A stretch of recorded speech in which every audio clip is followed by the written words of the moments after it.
किसी एक भी इंसान ने या किसी एक भी डिपार्टमेंट ने अपना काम टाइम से नहीं किया तो उस वजह से सारे डिपार्टमेंट्स का काम डिले हो जाता है. Relationship with all my co actors. How can I have a relationship with all my co actors? Hello guys, welcome to tele Masala. मैं हूं अंपिका सिंह, आपकी होस्ट और दोस्त। और इतनी भरी गर्मी बहुत ज़्यादा बढ़ गई है मुंबई की, इसीलिए मैंने सोचा हॉट मुंडे को ज़रूर पकड़ना चाहिए। अंकित हमारे साथ हैं आज। अंकित, कैसे हैं आप? मैं बहुत बढ़िया हूँ. आप कैसे हैं? एकदम मस्त। और आपको देखने के बाद तो जो मस्त नहीं होता वो भी मस्त हो जाता है। अंकित, नया शो आ रहा है, रिस्पॉन्सिबिलिटी कितनी बढ़ गई है कैरेक्टर को लेकर? रिस्पॉन्सिबिलिटी तो यार जब भी कोई नया प्रोजेक्ट आता है तो बढ़ ही जाती है, क्योंकि इतना कुछ सीखने को होता है, इतना कुछ करने को होता है. सो इट्स बेसिकली, आप जब भी एक नया प्रोजेक्ट स्टार्ट करते हो तो you basically start from the scratch. तो वही है, वही सब चल रहा है अभी. शूटिंग स्टार्ट हो चुकी है. हम लोगों ने प्रोमो भी शूट कर लिया है. प्रोमो मोस्टली इस वीक आ जाना चाहिए. आई एम रियली वेरी एक्साइटेड, क्योंकि इतनी गर्मी में कोल्हापुर में 42 डिग्रीज़ में पूरी आधी यूनिट बीमार हो गई थी. तब भी ऐसे में हम लोगों ने वो शूट किया है. तो बहुत मेहनत और प्यार से बना रहे हैं. तो I am really excited to खुद को देखने के लिए इतने टाइम बाद स्क्रीन पे. तो I am really very excited and बहुत बेसब्री से मुझे प्रोमो का वेट है. अभी तक आ जाना चाहिए था. हम लाइक यार अभी, बट अब तो आ जा. बट इस वीक मोस्टली आ जाएगा. सो स्टे ट्यून्ड और देख के प्लीज़ बताइए कैसा लगा. शो का नाम ही है माटी से बंधी डोर। आप अपनी माटी से कितने जुड़े हुए हैं? मैं एक्चुअली बहुत ही अभी तक भी बहुत जुड़ा हुआ हूँ. ऑल दो मेरी माटी छोड़े हुए तो it's been almost 17-18 years. I was 17 when I left my place and went to Noida and started working there. But जब भी मौका मिलता है कुछ ऐसा, तो कोशिश पूरी करता हूँ कि एक बार वहाँ जाऊँ. वो पुरानी गलियाँ, वो पुराने मोहल्ले देखूँ. वो उन गलियों में जहाँ पे हम पतंग उड़ाते थे, कंचे खेलते थे. अब याद तो बहुत आती है. If I am not wrong, आपने हल चलाने भी सीखा है। प्लस आप एक मराठी फैमिली के मतलब दिखाने वाले हैं शो में। आप मराठी फैमिली से बिलोंग करते हैं। तो ये तो अगर असल अंकित की बात करूँ तो ये ईस्ट और वेस्ट का सीन हो गया है। तो कितना डिफ़िकल्ट था आपके लिए उस कैरेक्टर में जाना? लाइक वो टोन चेंज करना है आपको और बहुत सारी चीज़ों पे काम करना है। सो कितना डिफ़िकल्ट था आपके लिए ये? अब एक्चुअली इतना बहुत ज़्यादा नहीं है, क्योंकि हम एक्टिंग ही कर रहे हैं. But absolutely you said it right, east और वेस्ट है. बिकॉज मैंने अपनी फैमिली में कभी खेती बाड़ी, हमारी फैमिली में नहीं है खेती बाड़ी. कभी की भी नहीं है. कभी खेत बहुत देखे हैं, पर कभी खेतों में कैसे काम होता है, कि किस मौसम में क्या उगाते हैं, अब मुझे कुछ इस बारे में मालूम नहीं है. But when we started shooting for this, then I saw कि हल कैसे चलता है और बैल से कैसे चलता है और इंसान कैसे हल चलाता है. There is a difference to that also. और मिट्टी को कैसे गीला करते हैं, कैसे बीज डालते हैं. तो वो सब अब थोड़ा थोड़ा मैंने देखा है. उसके साथ थोड़ी थोड़ी मराठी भी बोलनी शुरू की है. थोड़ा थोड़ा अभी सीख रहा हूँ सब. विद द कैरेक्टर सोक इन कर रहा हूँ. यानी अब हम कह सकते हैं अंकित नया साइड बिजनेस खेती करने वाले जिस दिन यूनिट ऑफ होगा। मतलब एक्चुअली कर सकते हैं. Organic farming is too much in right now. Mushrooms की फार्मिंग इतनी ज़्यादा बूम कर रही है एंड आई थिंक बहुत प्रॉफिटेबल भी है. तो तो अगर किसी को नॉलेज है इस बारे में तो प्लीज़ करो यार. क्योंकि पैसे भी उतने ही आएंगे बिजनेस के साथ साथ। बहुत पैसे हैं, बहुत पैसे हैं. And the best part is, जितना भी आप करते हो मोस्टली सब एक्सपोर्ट ही हो जाता है हाथों हाथ. तो organic farming is too much. आप देखो, वैसे भी आप अगर आप देखोगे, जब हम छोटे थे उस वक्त की जो चीज़ें होती थी, जिन्हें उस वक्त के अमीर लोग ख़राब बोलते थे, अब इस वक्त के अमीर लोग वही खा रहे हैं. करेक्ट। तो वही अब फार्मिंग वापस आ रही है. ऑर्गेनिक फार्मिंग पे लोग ज़्यादा ध्यान दे रहे हैं अब. तो which is a good, very good thing and very profitable also. Also Ankit, आप इतने सालों से हैं इस इंडस्ट्री में। बहुत सारे प्रोडक्शंस के साथ भी आपने काम किया है, बहुत सारे शोज़ के लिए भी काम कर लिया आपने, टच वुड। बट ये सेट पर ना डिसिप्लिन होना एक्टर्स के अंदर काफ़ी इन दिनों हाईलाइट हो रहा है। आपके नज़रिए से अगर जानना चाहेंगे, डिसिप्लिन आप किस तरह का मेंटेन रखते हैं सेट पर, और कौन सी चीज़ों का ज़्यादा ध्यान रखते हैं?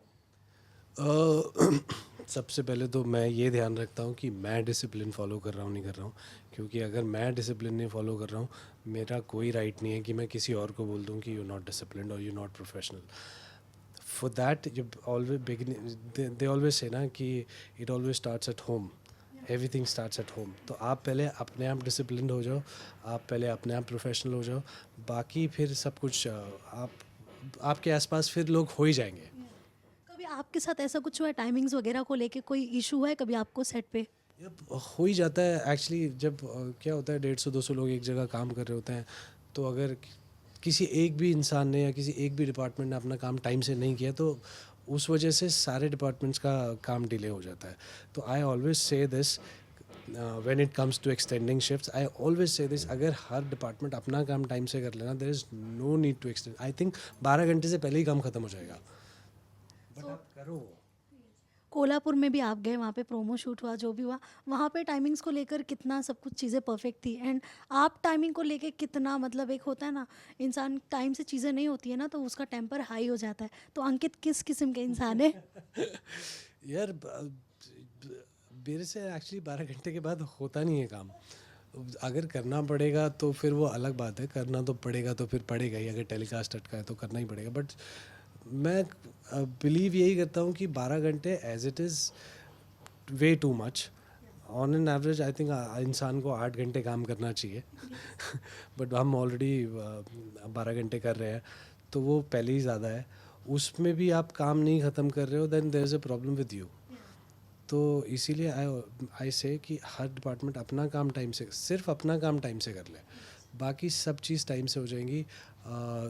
और I am a firm believer कि यार आप अपना टाइम से काम ख़त्म करके घर जाओ, फैमिली के साथ टाइम स्पेंड करो, अपने साथ टाइम स्पेंड करो, which is as important as your work. अगर आप अपने साथ, अपनी फैमिली के साथ, अपने दोस्तों के साथ टाइम नहीं स्पेंड कर रहे हो, आप चिल नहीं कर रहे हो लाइफ में, आप कुछ इन्जॉय नहीं कर रहे हो, यू नॉट स्टेबल्ड हियर। अगर आप यहाँ से स्टेबल नहीं हो तो आप काम भी कैसे करोगे? नहीं कर पाओगे। जैसे कि आपने जिक्र किया यहाँ से स्टेबल नहीं हो, तो इन दिनों एक डिप्रेशन नाम का जो वर्ड है काफ़ी ट्रेंडिंग में हो गया। मतलब अब ऐसा हो गया कि जैसे लोग फैशन को एक्सेप्ट करते थे, फॉलो करते थे, वैसे डिप्रेशन हो गया कि मतलब नहीं, मुझे डिप्रेशन हुआ है, मैं डिप्रेस्ड हूँ। आप कैसे देखते हो ये डिप्रेशन वर्ड को? अ, होते हैं, आई अंडरस्टैंड, लोगों के साथ प्रॉब्लम्स होती है, लोग बहुत ज़्यादा स्ट्रेस ले लेते हैं चीज़ों का, बट स्ट्रेस लेके एक्चुअली कुछ होता नहीं है। इनफैक्ट उल्टा आप चीज़ें और ख़राब ही कर लेते हो। स्ट्रेस में क्या है, सोल्यूशन आपके सामने होगा, बट आप स्ट्रेस में बैठे हो या आप पैनिक हो रहे हो, आपको सोल्यूशन दिखेगा नहीं। तो आई ऑलवेज बिलीव कि अगर ऐसा कुछ हो रहा है, मेडिटेट करो, थोड़ा काम डाउन हो, everything will be solved. I am telling you, all your problems will be solved if you're stable here. Just for that, do a little bit of meditation and you're sorted. Trust me on that. अंकित को कभी meditation की ज़रूरत पड़ी है? मैंने बहुत किया है यार, लॉकडाउन में मैंने पूरा लॉकडाउन मेडिटेशन कर करके निकाला है। I was not depression, there was a phase, but meditation करने के बाद जो मुझे खुशी मिली ना, जो एक्सपीरियंसेस मिले मुझे, वो और चाहिए थे।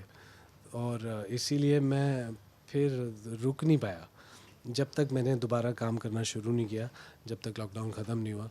मैं during lockdown I used to meditate for almost couple of hours every day.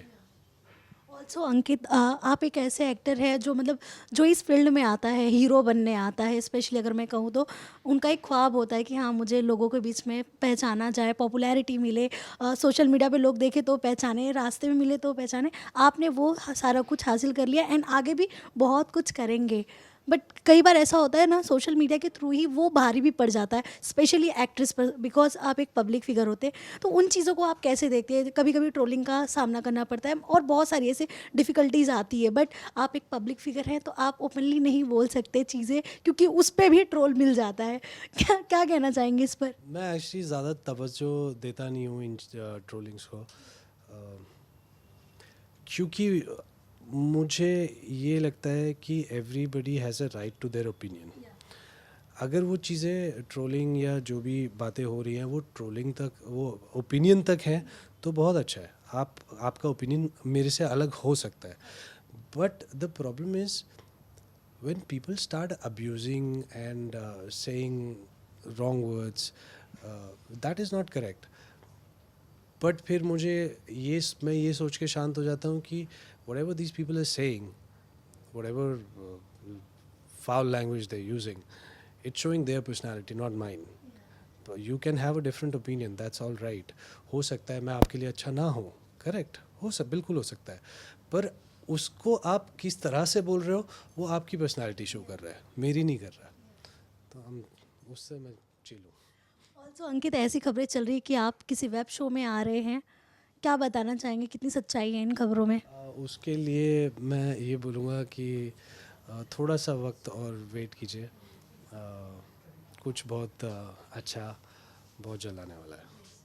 Negative character को इन दिनों काफ़ी प्यार मिल रहा है। अगर अंकित को ऐसा अपॉर्चुनिटी मिला नेगेटिव कैरेक्टर प्ले करने का, क्या अंकित करेंगे? एंड करेंगे भी तो अगर आपने पहले के इससे पिछले देखे होंगे शोज़ कोई भी, उसमें कौन सा नेगेटिव कैरेक्टर था जो आपको बहुत पसंद है? वैसा कुछ अगर मिलेगा तो आप कर लोगे? मुझे बहुत पसंद है नेगेटिव कैरेक्टर्स, और मैं बिल्कुल करना चाहूँगा, क्योंकि एज एन एक्टर आपके पास बहुत कुछ होता है करने के लिए।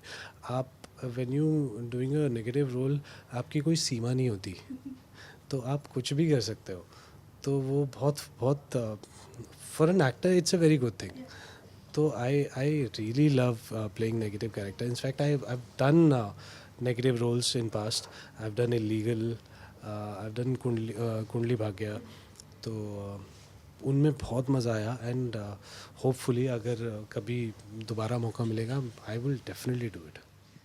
पिछला शोज़ अगर आपने देखा होगा, क्योंकि पहले के जो शोज़ होते थे उसमें नेगेटिव कैरेक्टर का एक अपना ही रुतबा होता था। आपको कौन से पसंद थे? मुझे तो लाइक कोमोलिका जो थी, मुझे वो कैरेक्टर आज भी आप दिखा दो मैं वापस शो देख लूँगी। आपका फेवरेट कौन था? तमराज किल्विश, अंधेरा कायम रहे। अ, बिन उस वक्त that was the scariest thing. तो आई थिंक मैं फिर से वो बचपन जीना चाहूँगा, और मैं वो तमराज किल्विश का रोल करना चाहूँगा। ओके, सो लास्टली क्या मैसेज देना चाहेंगे आपके फैंस को जो आपको स्क्रीन पर देखने के लिए एकदम बेताब है और विश कर रहे हैं कि प्रोमो आ जाए एटलीस्ट? बस इतना ही गाइस, जो मैं हमेशा कहता हूँ कि thank you so much for all the love and all the support. और इसी लव और सपोर्ट की वजह से मुझे थोड़ा सा कॉन्फिडेंस मिलता है that I try different things, I try different characters, कुछ अलग करूँ, और इस बार भी वही करने की कोशिश की है। So please do watch and let me know how do you guys find it. And बस ऐसे ही प्यार और सपोर्ट देते रहिए। Thank you so much. Also एक क्वेश्चन और है, कौन सा ऐसा र्यूमर है, कौन सी ऐसी खबर है जो इंटरनेट पे आपने पढ़ा होगा आपके बारे में, कोई भी हो वो, जो सुनकर आप बहुत हंसे थे? That I have a relationship with all my co-actors. How can I have a relationship with all my co-actors? I read पता नहीं कुछ तो किसी ने डाला था that I have a relationship with Rutuja. I've not shot. I just shot promo with her, and I already have a relationship. Rutuja को call किया था आपने इस चीज़ के लिए? Yeah, I don't even have her number. और आप रिलेशनशिप में थे उनके साथ? ठीक है, as I said, everybody has a right to their opinion.